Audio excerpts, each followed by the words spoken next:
Bienvenidos a Reseñas Sociológicas 1. En esta oportunidad veremos un texto interesante que se llama Sociología para principiantes de Martín Lafogué, editado en 2004.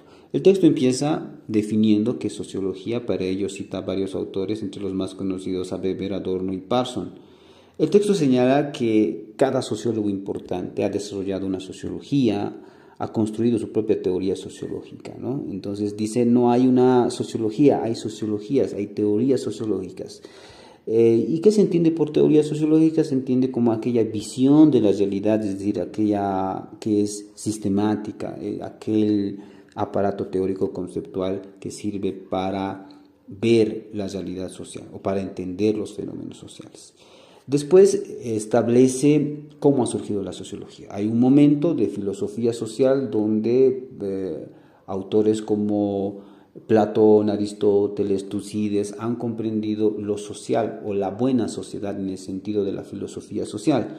Después, en el siglo XIX existe una ruptura, es decir, la sociología emerge como ciencia social, un campo, un fenómeno o unos hechos de la Revolución Francesa, de la Revolución Industrial, en esta consolidación de la sociedad moderna.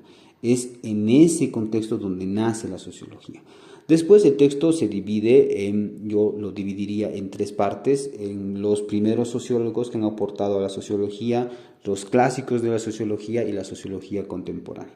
Los primeros sociólogos son Comte, quien ha aportado con su visión de la sociedad por etapas, es decir, dice que hay una etapa histórica teológica, otra llamada metafísica y una final positiva.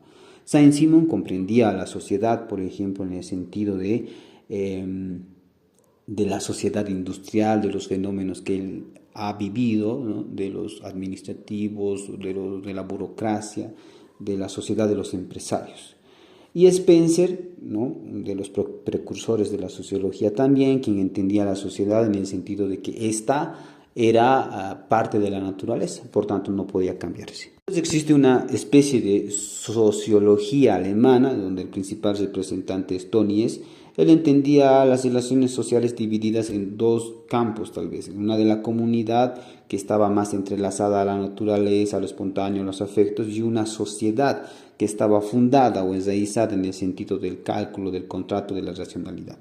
Luego vienen los clásicos de la sociología son Karl Marx, Emilio Durkheim y Max Weber. Karl Marx en el sentido de que su teoría buscaba entender o comprender la sociedad capitalista, pero al mismo tiempo criticaba sus fenómenos que producía esta sociedad capitalista.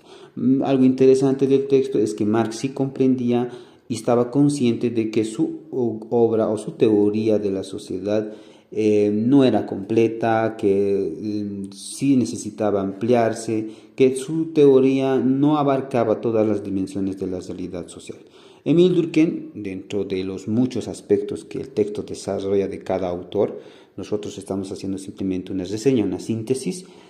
Por ejemplo, él siempre decía que la sociedad produce cambios, es decir, la sociedad es quien da al individuo la acción, es decir, el pensar, el sentir, es decir, nos controla, nos coacciona y nos gobierna. Es la sociedad, es decir, lo macro es quien nos gobierna.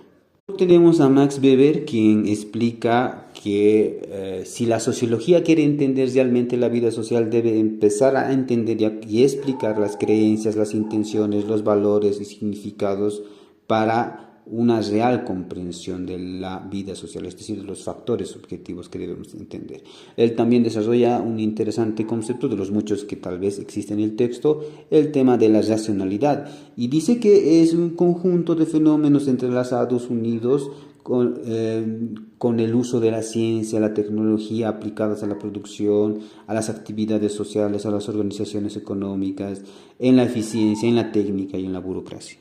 George Simmel, por ejemplo, también otro de los sociólogos destacados ya tal vez en la época un poco de la sociología contemporánea, él decía que el sociólogo podía estudiar muchos temas. De los muchos temas que él estudiaba, por ejemplo, se interesaba por la moda y decía que la moda era, por un lado, implicaba identidad, implicaba tendencia y contradicción, por un lado, ¿no? Un individuo podría acoplarse a un grupo por la forma en que se viste, pero también posibilitaba diferenciarse, separarse y repudiar al mismo grupo o a otros grupos.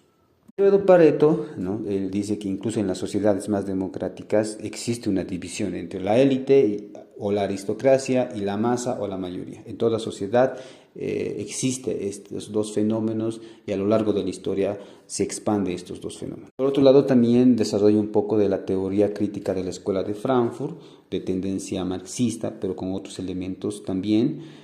Básicamente lo importante tal vez de este acápite es que la investigación debía ser para ellos científica, empírica, pero enmarcada también en un proyecto filosófico, interdisciplinario, que criticara la sociedad global contemporánea.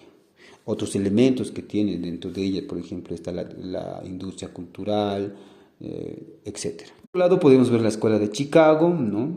Que buscaba igual entender la industrialización, la urbanización en el contexto de los migrantes. Después tenemos el funcionalismo como tendencia de época dorada de Estados Unidos, donde básicamente el ser o el individuo es un elemento más, un engranaje más de la sociedad, donde él no puede decidir. Básicamente es la sociedad que decide y regula su accionar y su cultura.